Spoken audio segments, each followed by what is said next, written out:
ही धर्मस्य ग्लानिर्भवति भारत। जब जब अन्याय पृथ्वी पर बढ़ता है तब तक भगवान अवतार लेते हैं ना, आप लोग लेते हैं। तो ऐसे ही एक रचना भगवान ने ये कर दी कि उन्हीं के घर में उन्हीं का पुत्र प्रहलाद, वो विष्णु भक्ति में सबसे आगे, पिता एकदम विरोध में और वो भक्ति में सबसे आगे। उस बच्चे को बहुत समझाते हैं कि देखो, माता तो डरती थी कहीं पिता के आगे विष्णु जी का नाम ना ले, क्योंकि वो हर समय मंत्र जपते थे, ओम भगवते विष्णु वासुदेवाय नमः।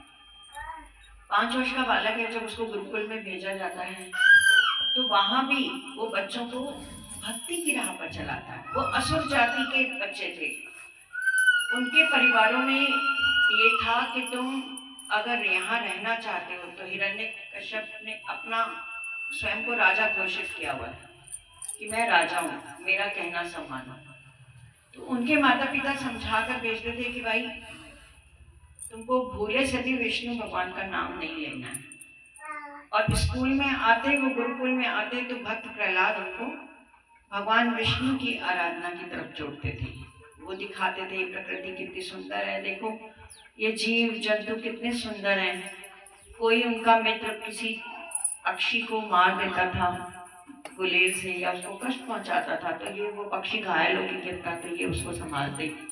भक्त कहते थे नहीं, हमें किसी जीव पर हिंसा नहीं करनी चाहिए। तो धीरे धीरे उन्होंने कहा तुम्हारे भगवान विष्णु हैं भी कि नहीं, तो वो बोलते थे नहीं वो हैं, वो हर जीव में हैं।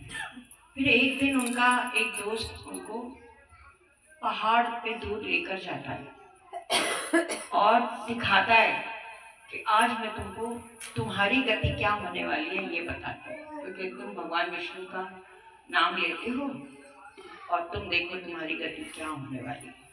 तो वो पहाड़ पे दूर ले जाते हैं तो वहाँ देखते हैं नीचे कितने ही लोग जंजीरों में बंधे हैं, उन पे कोड़े मारे जा रहे हैं, उन पे चक्की पिसवाई जा रही है, उनको बहुत कष्ट दिए जा रहे हैं। कह रहे ये सब तुम्हारे पिता ने ये बंदी बनाई है, जो कि तुम परमात्मा का नाम लेते हो, तो आज नहीं तो कल हमारी भी यही स्थिति होगी। लेकिन उतना सब देखने के बावजूद उनकी भक्ति में कोई कमी नहीं आती। जब पिता को पता चलता है तो सर्वप्रथम पहले ही कह देते हैं इनको मृत्यु दंड दे दिया जाए। ये मेरा बच्चा जरूर है लेकिन मेरे शत्रु का नाम लेता है, शत्रु का साथ देता है, तो पहले ही होता है कि इनको पागल हाथी के सामने डाल दिया जाए। पागल हाथी के सामने डाला जाता है, छोटा सा नन्हा सा बालक है, एक चक्के पे उसको बांध दिया जाता है और दोनों तरफ से हाथी आते हैं। वो चक्के पर लेटे हैं तब भी अपने दोनों छोटे नन्हे नन्हे हाथ जोड़कर ओम वासुदेवाय भगवते वासुदेवाय नमः, ओम भगवते वासुदेवाय नमः, भगवान की ही भक्ति कर रहे हैं। तो क्या हुआ कि वो हाथी भी उनको नहीं कुछ ले, हाथी दूर ही, उनको बहुत मारा गया हाथी को कि नहीं तुम चलो आगे, वो चले ही नहीं। पहाड़ से फेंका गया, समुद्र में डुबोया गया, लेकिन हर जगह उनकी भक्ति ने उनको बचाया। और अंत में हिरण्यकश्यप को उसने ये वरदान ले रखा था कि मैं मरूं नहीं कभी भी किसी से भी। ब्रह्मा जी से उसने ये वरदान ले रखा था कि ना मैं दिन में मरूं, ना मैं रात में मरूं, ना मैं किसी शस्त्र से मरूं, ना किसी अस्त्र से मरूं, और मेरा न घर में मृत्यु हो न घर से बाहर, मतलब मैं मरूं ही नहीं कहीं भी। जब इन्होंने बहुत अत्याचार बढ़ा दिए तो बहुत प्रहलाद पे जब इतने अत्याचार किए, चिता में भी जलाया होलिका के साथ, तब भगवान विष्णु ने अपना अवतार रूप लिया और नरसिंह के रूप में आए और उनकी मृत्यु कैसे की देखी कि उसके महल की देवरी पे खड़े होकर हिरण्यकश्यप को जब वो मार रहे थे तो बहुत हंस रहा था कि मैं मर ही नहीं सकता, क्योंकि मेरे को तो वरदान है, मैं ना दिन में पढ़ूंगा ना मैं रात में। और ना मैं किसी शस्त्र से ना अस्त्र से, मुझे कोई मार ही नहीं पाएगा, ना घर के अंदर ना घर के बाहर। तो भगवान ने उनको घर के अंदर और बाहर बीच में क्या देवरी होती है, भगवान ने उनको वहां देवरी पे लेके गए घसीट कर और अपनी जांग पर रखा। ये नरसिंह के रूप में थे, शेर के रूप में वो अवतार उठाया गया और जांग पे रखा और फिर उसको कहा अब देख तेरा समय आया। तो हंसने लगा कि मुझे तो कोई मार ही नहीं सकता। तब भगवान ने कहा देख, दूर दिखाया कि वो सूरज अभी डूबा नहीं, अभी ना दिन है ना रात है, डूबने की ओर है, यानी संध्या का समय है। ना तो घर के अंदर है ना तो घर के बाहर, तो देवरी में, ना तो जमीन पर है ना तो आसमान पर है, तो मेरी जांघ पर है। और ना तुझे मारने के लिए मुझे कोई अस्त्र चाहिए ना शस्त्र, अब उनके नाखून होते हैं और उन्हीं से वो उनका खत्म कर देते हैं। तो भक्त प्रहलाद का दिल देखिए, जब पिता की मृत्यु होती है तब भी वो भगवान से यही कहते हैं कि भगवान इनको आप क्षमा कर दीजिए। क्यों? क्योंकि ये नहीं जानते थे कि इन्होंने आपसे पैर लेकर एक बहुत बड़ा अपराध किया, मैं जानता हूँ, लेकिन आप इनको क्षमा कीजिएगा। तो भगवान कहते हैं कि जैसे ही मेरा स्पर्श गया उनको, तो वैसे ही उसकी सद्गति हो गई, तो तुम उसकी चिंता नहीं करो। और भक्त प्रहलाद के लिए उन्होंने बोला कि मैं तुम्हारा दास हूँ। ऐसे भक्तों का भगवान के खुद कहते हैं मैं तुम्हारा दास हूँ। ये मैं आपको वैकुंठ तक की लीला का वर्णन कर रही हूँ कि मैं तुम्हारा दास हूँ। जो मेरा ऐसा परम भक्त होगा उसके आगे तो मैं भी नमन करता हूँ। तो कहने का मतलब है, और पूरे संसार में तुम्हारा नाम होगा और तुम्हें अपनी भक्ति के लिए याद किया जाएगा। आज भी राजस्थान की तरफ भक्त प्रहलाद का मंदिर भी है, उनको हम हमेशा एक बहुत उच्च स्तर के भक्तों में उनका नाम लिया जाता है। 5 वर्ष का बालक। अब आप ये समझो, कल हमने अपनी परम धाम की ओर आते हैं कि उसने जब नाम एक पकड़ लिया तो उसने पकड़ लिया, उसको छोड़ा नहीं। चाहे उसको समुद्र में गिराया गया, चाहे उनको पहाड़ी से गिराया गया। ऐसे ही मीराबाई का चरित्र देखो, अगर उनको जहर भी पिलाया गया तो उन्होंने पिया। तो क्या उनके भगवान ने उनको मरने दिया? क्या वो उनका नाम लेते रहे बस, तो उससे पार हो गए। ऐसे ही अब इस संसार में हमारे लिए तो कौन आया है? ये जो 14 लोक के हमारे ब्रह्मा जी, विष्णु, महेश जी हैं, इनको भी जो बनाने वाले हैं वो इस संसार में उनका ज्ञान आ चुका है।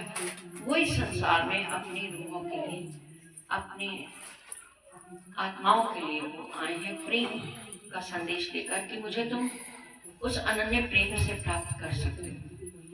देखिए, प्रेम की साधना में सुंदर साथ जी बात नहीं करेंगे। हमें राज राज कहना है जब तक रहना, हमें राज राज कहना है जब तक रहना, हमें पिया पिया कहना है, हमें पिया पिया कहना है जब तक रहना है, हमें राज राज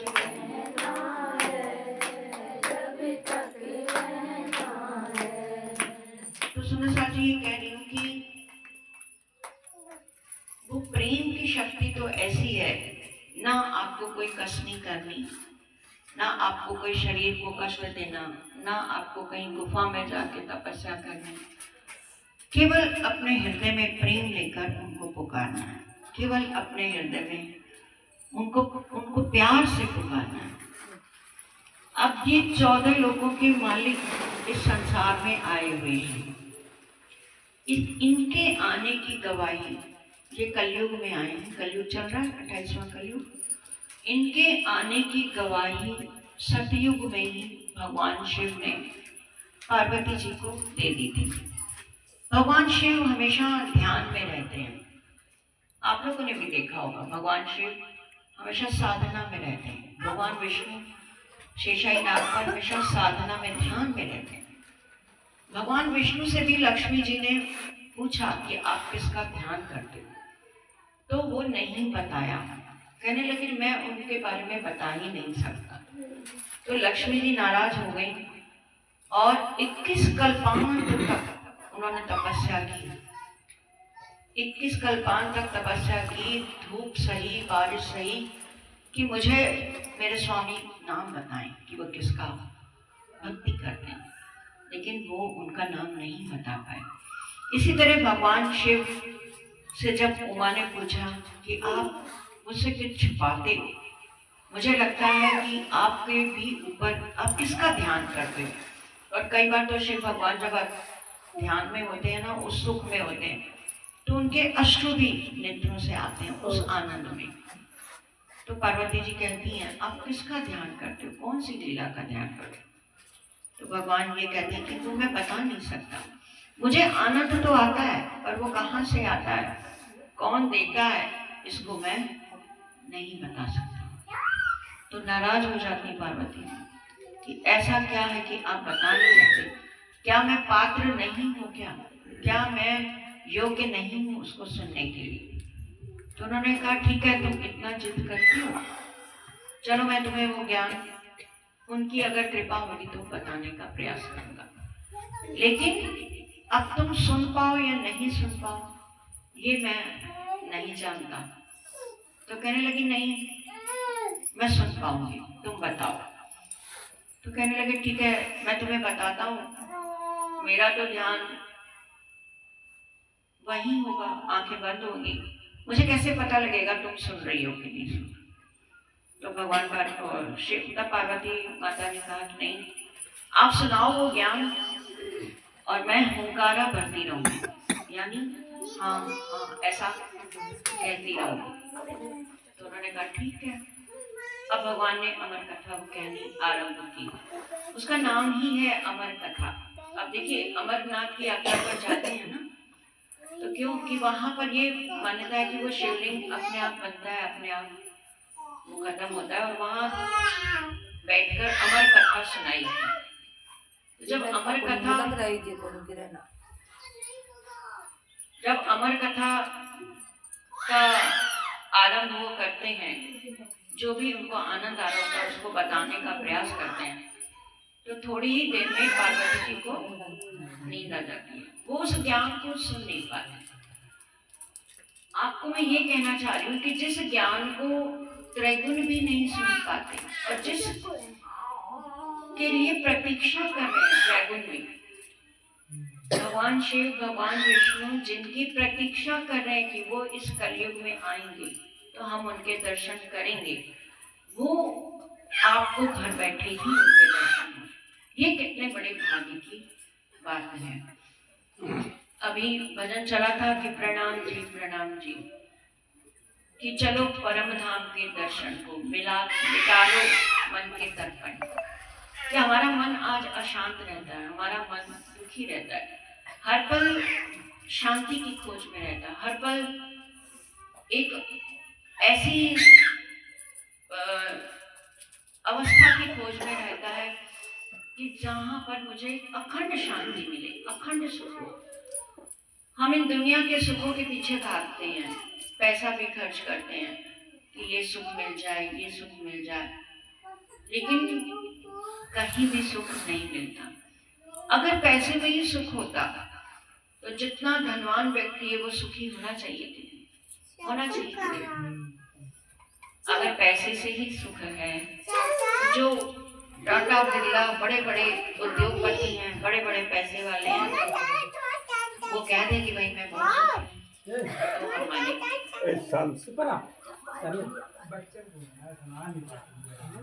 हमें राज राज कहना है, जब तक रहना हमें पिया पिया कहना, जब तक रहना का संसार है ही दुख से भरा। ये जो खेल तुमने मांग लिया है, ये जो संसार में तुमने देखने की इच्छा कर ली है, ये है ही दुख से भरा। पहली ही चौपाई में राज्य ने कह दिया, हवे पहला हो जलनी कहूं बात, देता दुख रूपी दिन रात। जिसके दिन और रात दुख से ही भरे हैं, आपको कहीं सुख की प्राप्ति होगी ही नहीं। आपको कुछ क्षण के लिए कोई चीज सुख दे सकती है, लेकिन उसके बाद वो फिर दुख का ही कारण है। आप शादी करते हैं अपने बच्चों की, बड़े उमंग से कितना खर्चा करते हैं, कितना दिखावा भी होता है कि वो इतना दहेज लाए, ये इसने इतना बड़ा किया, और कुछ दिनों में देखा जाता है सास अलग है, बहू अलग है। क्यों? क्योंकि सच्चा सुख वो था ही नहीं। हम बेटा हो जाता है तो कितनी खुशियां मनाते हैं, और बेटी हो जाए तो देखो। और आज जगह जगह वृद्धाश्रम खुल रहे हैं। क्यों खुल रहे हैं? कि बेटे माँ बाप को नहीं लगे, बेटियां रख रही हैं, बेटी नहीं रख रही। हमने बेटों में सुख खोजा तो हमें धोखा मिला। हमने इन संबंधों में सुख देखा तो उन संबंधों से हमें दुख मिला। हमने धन को समझा तो उस धन से हमें दुख मिला। तो ये संसार में जो भी चीज समेटना चाहोगे, जो भी चीज हाथ में लेके और सोचोगे इससे मुझे सुख मिलेगा, कभी नहीं मिलेगा।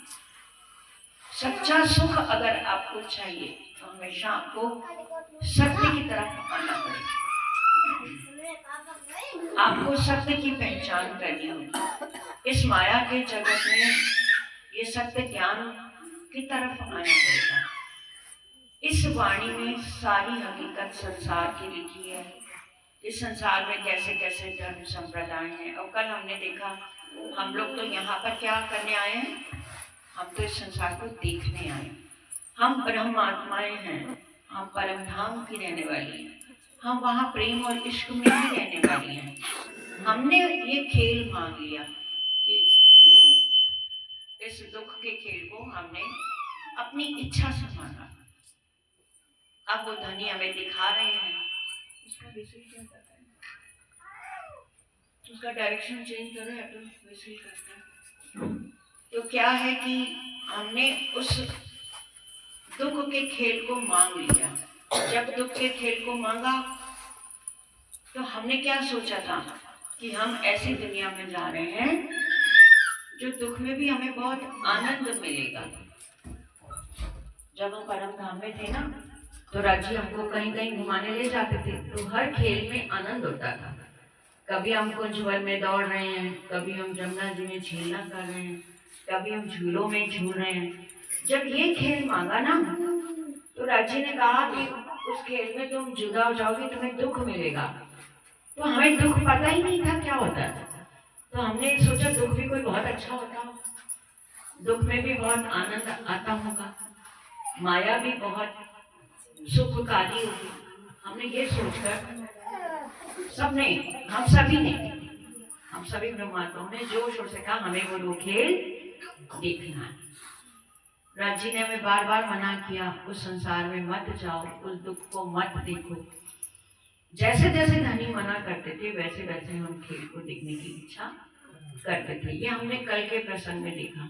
तो सबसे पहले हम ब्रज में आए, ब्रज में गोपियों के रूप में आए, और हमने कल 11 साल 52 दिन की पूरी लीला को यहाँ करके भी दिखाया था हमारे सुंदर साथ ने।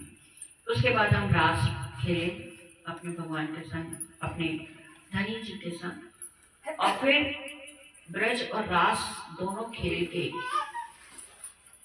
देखिए, चाहे ब्रज में थे और रास में थे, तब भी वहां हमें वियोग मिला था धनी का। एक पल का वियोग धनी ने इसलिए दिखाया कि ये किसी में दुख देख ले, लेकिन हमने समझा नहीं उस बात को।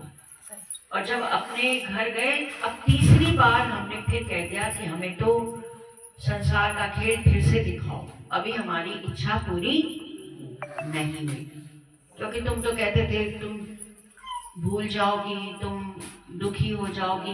हम तो दुखी हुई नहीं, तुम तो हर पल हमारे साथ थे कृष्णा के रूप में, आपका प्रेम हमको मिलता था, हम तो रास करते थे, हम तो खेलते थे आपको, हमें तो लगा नहीं कि आपसे दूर है, हमें तो लगा नहीं कि कोई दुख है। अब ये तीसरा जागने का ब्रह्मांड इसको बोलते हैं। अब ये तीसरा संसार की रचना उस परम पिता परमात्मा की कृपा से फिर से हुई है। और किसके लिए हुई है? हम ब्रह्मात्माओं के लिए हुई। सृष्टि तो पहले भी बनती थी मिटती थी, पहले भी बनती थी मिटती थी, लेकिन ब्रह्मात्माएं नहीं आई। ये ब्रह्मांड अब स्पेशल बना है, ये ब्रह्मांड विशेषकर हम ब्रह्मात्माओं के लिए बनाया राजी ने।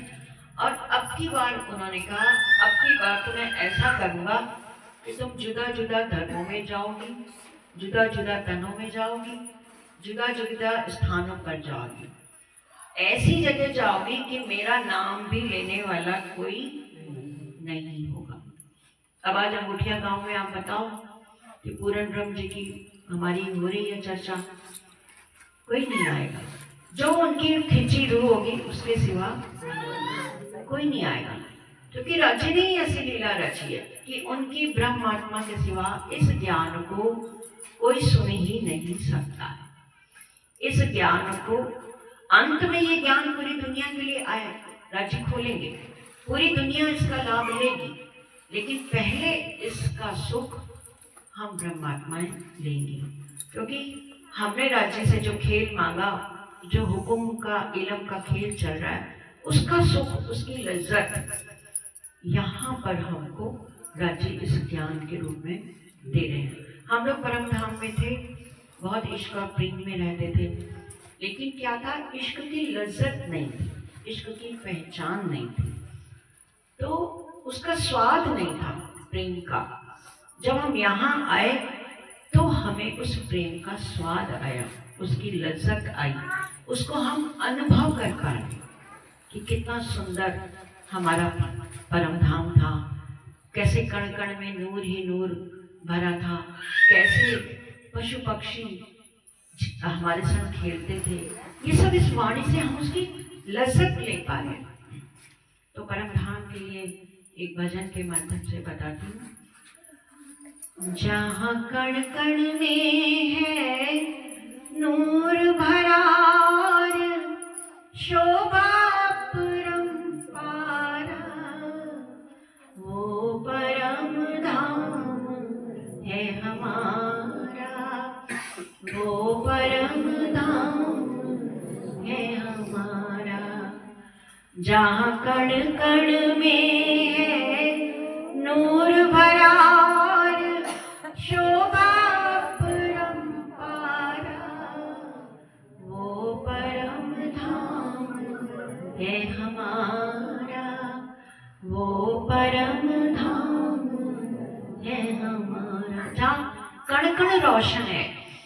आप इस संसार से और उसकी तुलना करें, जैसे सत और असत, जैसे दिन और रात, जैसे झूठ और सच, ये एकदम झूठा अज्ञानता से परिपूर्ण, वो एकदम सत्य, खुशबू से भरा, नूर से भरा। तो दोनों में क्या अंतर? ये है ब्रह्मांड काल माया का। यहाँ जो चीज बनेगी वो नष्ट होनी ही होनी है।